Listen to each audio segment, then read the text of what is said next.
Ti e njeh mirë planin diplomatik.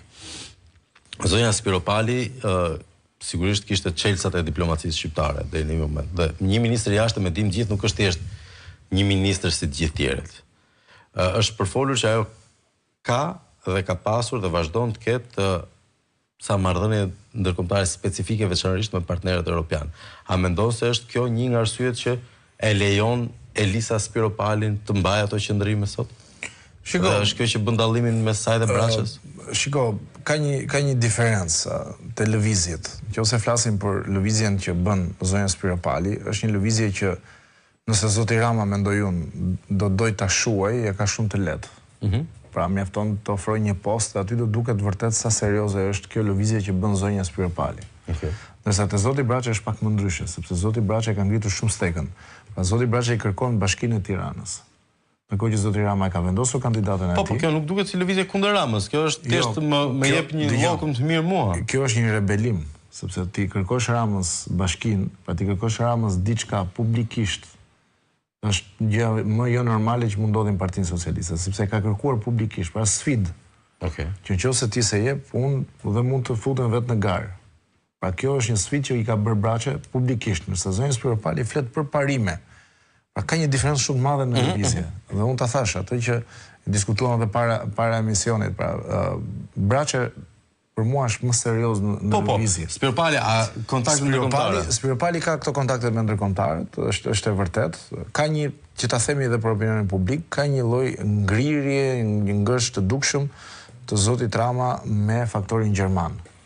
Nuk është hera parë për hitës së vërtetës, edhe kur në kryet PD-s ka qenë zoti Basha, kanë qenë mbi 10 kushte që janë vendosur atë Partisë Socialiste, qeverisjes në atë kohë. Nga Bundestagu, gjykata e lartë, gjykata kushtetuese, pra kanë qenë shumë kushte që vendosën. Gjermania, për hitës së vërtetës, ka qenë ajo që ka qenë ndoshta më e qarta dhe më striktja ndaj faktorit shqiptar, ndaj qeverisë shqiptare, sidomos pas largimit të zonjës Merkel, por edhe kur ka qenë ajo vetë. Nuk e di të them, sepse që të themi që zonja Spiropali bën këto sepse ka një rekordim me ndërkombëtarët, unë nuk e besoj. Sepse do ishte jashtë logjikës që një qeveri si qeveria gjermane të mbështeste një faktor brenda kampit të majt, ndërkohë që një mbështetje e hapur pa aprovimin e zotit Rama do t'ia bënte akoma më të vështirë.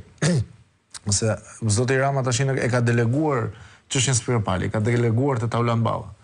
Dhe shumë mirë mund thot në fund sesionit parlamentar që vjen për 2-3 muaj, mund t'i thot ka shkelur rregullat e partisë dhe do ta përjashtojmë nga partia.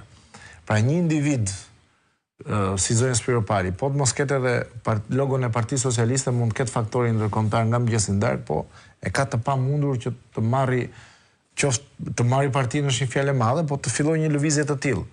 Ndërsa nga brenda ose një qasje që ka Braçë është më ndryshe, prandaj unë gjithmonë bëj krahasimin njëri dhe tjetri.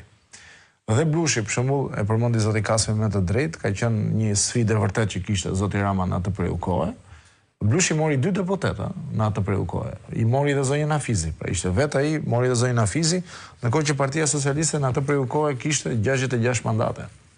Sa aq dori në 2013-ën, se ishte me LSI-n. Dhe i ikën 2 mandate.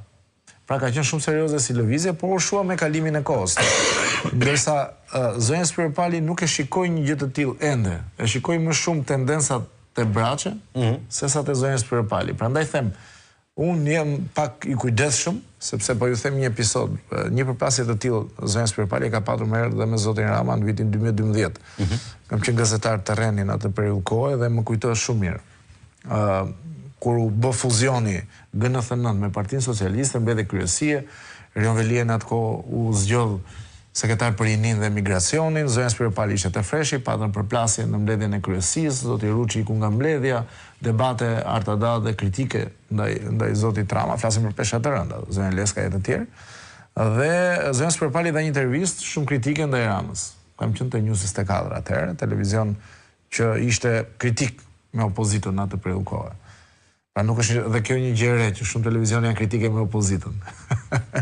Dhe kaluan 2 ditë, e thiri zoti Rama